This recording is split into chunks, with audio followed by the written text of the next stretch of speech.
नमस्कार, आप देख रहे हैं भारत की बात। आपके साथ मैं हूं अखिलेश आनंद। सोचिए, चुनाव होने हो, कोई नेता कहे कि दूसरी पार्टी को वोट दिया तो देख लेना, रह नहीं पाओगे। कुछ ऐसे ही आरोप बीजेपी ने पश्चिम बंगाल की ममता सरकार पर लगाए हैं और इन आरोपों के केंद्र में है एक वायरल वीडियो जिसमें टीएमसी के विधायक जनता से कह रहे हैं कि बंगाल में रहना है तो बस ममता ममता कहना है। बीजेपी प्रतिनिधि मंडल ने चुनाव आयोग से मिलकर टीएमसी नेता पर अब कार्रवाई की भी मांग की है।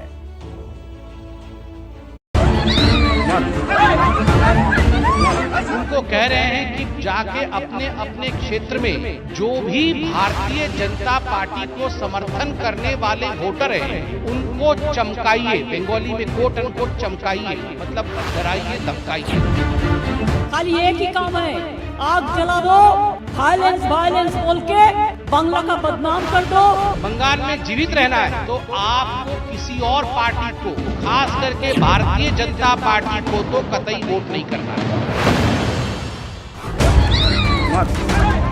चुनाव के दौरान हिंसा पश्चिम बंगाल का चरित्र बन चुका है।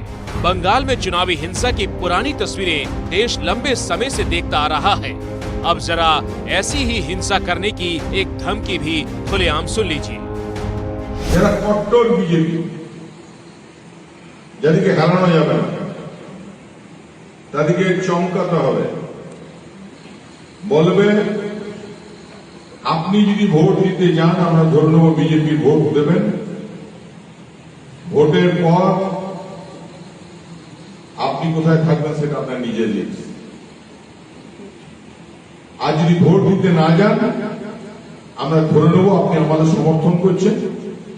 আপনি ভালোভাবে থাকুন, ব্যবসা করুন, বাণিজ্য করুন, চাকরি করুন, আমরা আপনার সঙ্গে আছি। आरोप है कि ममता बनर्जी की पार्टी टीएमसी के विधायक नरेंद्र चक्रवर्ती ने ये धमकी आसनसोल उपचुनाव में वोटिंग के लिए दी। वीडियो बीजेपी ने जारी किया और कहा टीएमसी का मतलब तृणमूल कांग्रेस नहीं बल्कि तालिबान मानसिकता कांग्रेस हो गया है। अतिशयोक्ति नहीं होगी अगर टीएमसी को हम तालिबानी मानसिकता कांग्रेस कहेंगे। ये मानसिकता कि आप घर से बाहर निकलकर वोट नहीं कर सकते हैं वरना आप बंगाल में जी नहीं सकेंगे। जिस प्रकार से वो धमकी दे रहे हैं, जिस प्रकार से बदले की राजनीति के विषय में बात कर रहे हैं, जिस भाषा का वो प्रयोग कर रहे हैं, वो भाषा दरअसल उनकी नहीं है, वो भाषा टीएमसी का ग्रामर है। देश ने कल ही देखा था बंगाल विधानसभा का ये बवाल, जिसमें बीजेपी विधायक भी लड़े, ममता के विधायक भी भिड़े, किसी का चश्मा टूटा, किसी का खून बहा।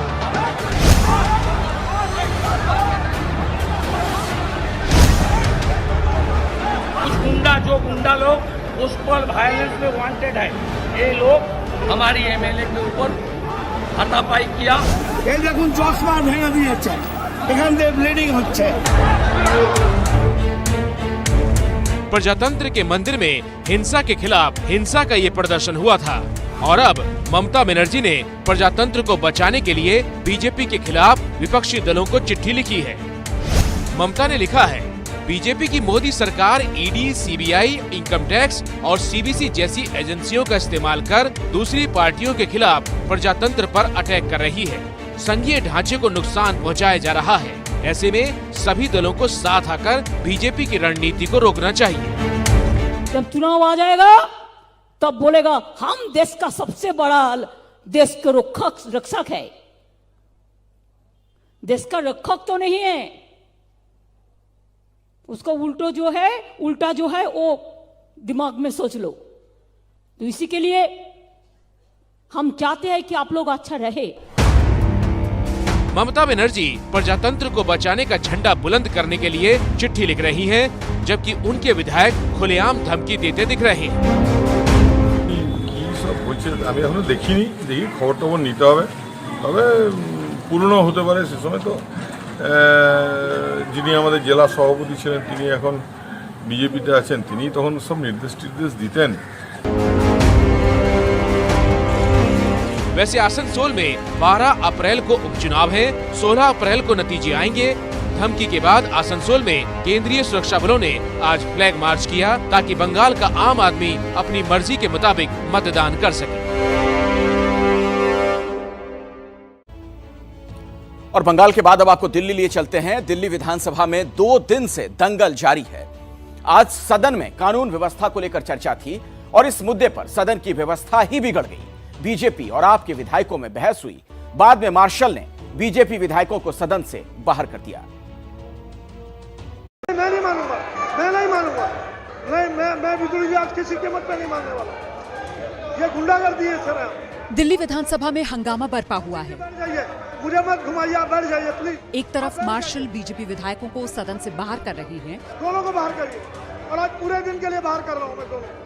मैं बिल्कुल नहीं मानूंगा। और दूसरी तरफ स्पीकर रामनिवास गोयल गुस्से में हैं। कर जाइए वॉकआउट, करिए वॉकआउट करना, करिए वॉकआउट, चाहिए वॉकआउट करिए। हाँ वॉकआउट करिए। आपने बोला है शब्द वॉकआउट करिए वॉकआउट, हिम्मत दिखाइए, करिए वॉकआउट। ये इस पर्सन पर वॉकआउट करिए आप। अब सिलसिलेवार तरीके से इस पूरे मामले को समझिए। हुआ ये कि विधानसभा सत्र के दूसरे दिन यानी आज जंगपुरा में आम आदमी पार्टी के विधायक प्रवीण कुमार ने इलाके में हुई मासूम बच्चे की हत्या का मुद्दा उठाया और दिल्ली पुलिस कमिश्नर को विधानसभा में तलब करने की मांग की। उनको क्या ये जवाब दे? हम जनता जवाब मांग रही है हमसे, जनता को क्या जवाब दे? मैं विपक्ष के साथियों से भी पूछना चाहता हूँ, जब वे यहाँ पे खड़े होकर सवाल पूछते हैं तो हम भी तो सवाल पूछते हैं, उसका जवाब क्यों नहीं आता? मुझे बड़ी पीड़ा होती है कि एक विधायक क्वेश्चन लगाता है पुलिस के विषय को लेकर, एक विधायक सेवाओं को लेकर क्वेश्चन को लगाता है। आप लोग उसमें डिस्टर्ब कर रहे हैं, आप उसको डिस्टर्ब कर रहे हैं, आप उसको जानबूझ कर डिस्टर्ब कर रहे हैं। सही बात जनता तक जाने नहीं देते। दिल्ली विधानसभा के स्पीकर रामनिवास गोयल ने विषय को महत्वपूर्ण बताते हुए सदन में चर्चा का प्रस्ताव रखा। इसके साथ ही आप के स्पीकर रामनिवास गोयल ने आरोप लगाया कि एलजी और केंद्र के इशारे पर दिल्ली विधानसभा को कमजोर बनाया जा रहा है। कि दिल्ली विधानसभा को नपुंसक बनाया जा रहा है केंद्रीय सरकार के इशारे पर, एलजी के इशारे पर। इससे बड़ी शर्म की बात नहीं है, ये डूब मरने की बात है। स्पीकर की इस टिप्पणी के बाद बीजेपी विधायकों ने सदन में हंगामा शुरू कर दिया। बीजेपी ने कहा कि दिल्ली में आपने सीसीटीवी कैमरे लगाने का वादा किया था, आप अपना वादा पूरा करें। स्पीकर और बीजेपी विधायक के बीच तनातनी बढ़ती ही गई। जब मर्जी खड़े हो जाते हैं। सब्जी मंडी बना रखा आपने, सब्जी मंडी बना रखा विधानसभा को। केंद्र सरकार की कोई बात आ जाए आपको मिर्चें लगती हैं।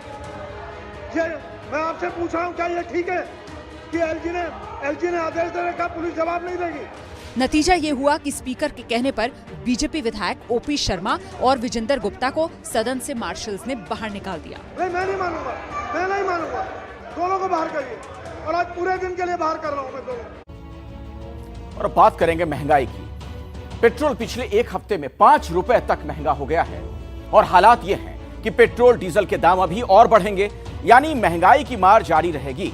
इस महंगाई पर सियासी महाभारत भी जारी है।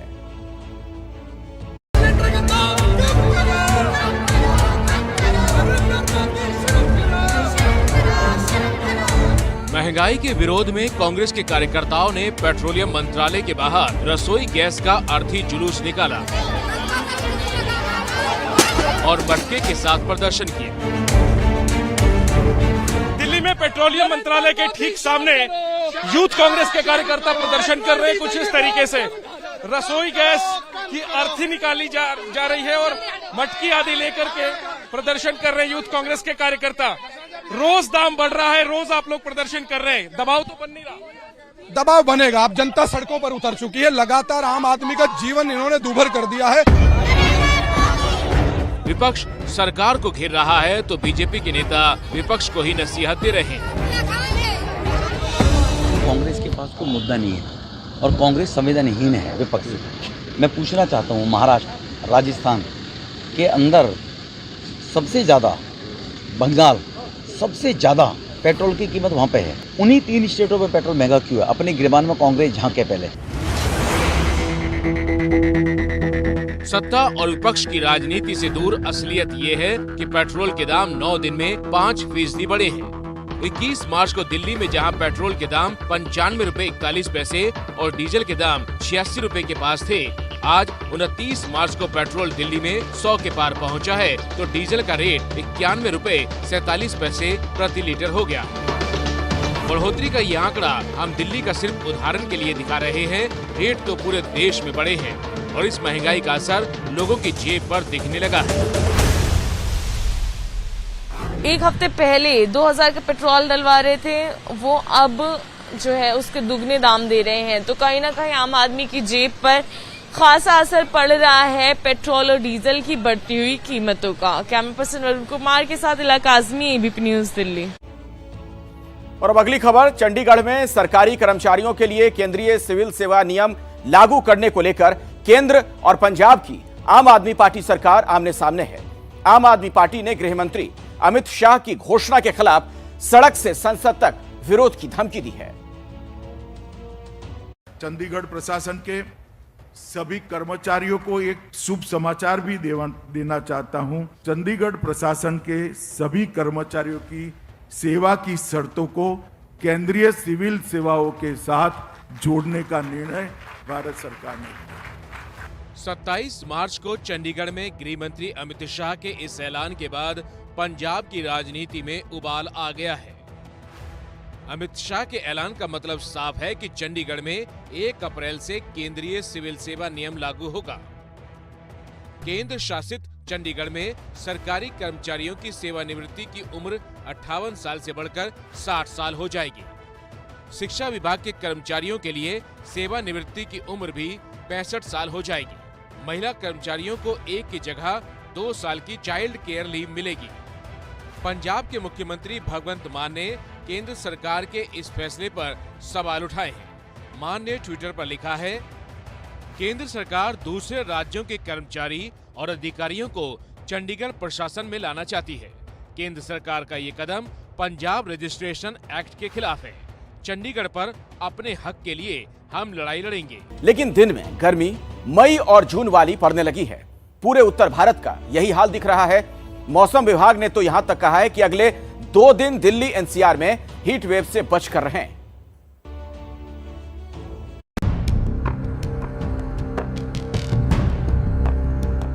मार्च में हुई मई वाली तपिश। दिल्ली में टूट सकता है 70 साल की गर्मी का रिकॉर्ड। बढ़ता तापमान और धधकती धरती। तपती जलती गर्मी के मौसम की अभी तो बस शुरुआत हुई है, लेकिन हाल ऐसा बेहाल है कि इस मौसम ने लोगों का जीना मुहाल कर दिया। दिल्ली से लेकर बिहार और राजस्थान से लेकर यूपी तक गर्मी का सितम चारों ओर कहर बरपा रहा है। आमतौर पर माना जाता है कि मार्च में धीमी धीमी गर्मी की शुरुआत होती है, लेकिन इस मार्च में ही गर्मी ने ऐसा प्रकोप दिखाया कि मई और जून की गर्मी के दिन याद आ गए। दिल्ली में इस बार मार्च के महीने में ही तापमान 39 डिग्री के पास पहुंच गया है। अब तक 6 बार ऐसा हुआ कि मार्च में दिल्ली का तापमान 39 डिग्री के पार पहुंचा हो। मौसम विभाग का अनुमान है कि इस गर्मी से दिल्ली एनसीआर वालों को जल्द राहत नहीं मिलने वाली, क्योंकि आने वाले 2 दिनों तक दिल्ली में हीट वेव और बढ़ सकती है। वेव आज और कल हो सकता है। अगर देश का दूसरा भाग का दूसरा जो है जैसे राजस्थान है, तो हीट वेव काफी एरिया में अभी चल रहा है। तो हीट वेव में अभी महाराष्ट्र का जैसे विदर्भ है, मध्य प्रदेश का इलाका है, छत्तीसगढ़ है, ये सब डेवलप, उड़ीसा में डेवलप होगा। मौसम विभाग ने यह भी साफ किया है कि इस बार पिछले सालों के मुकाबले गर्मी लोगों को और परेशान करेगी।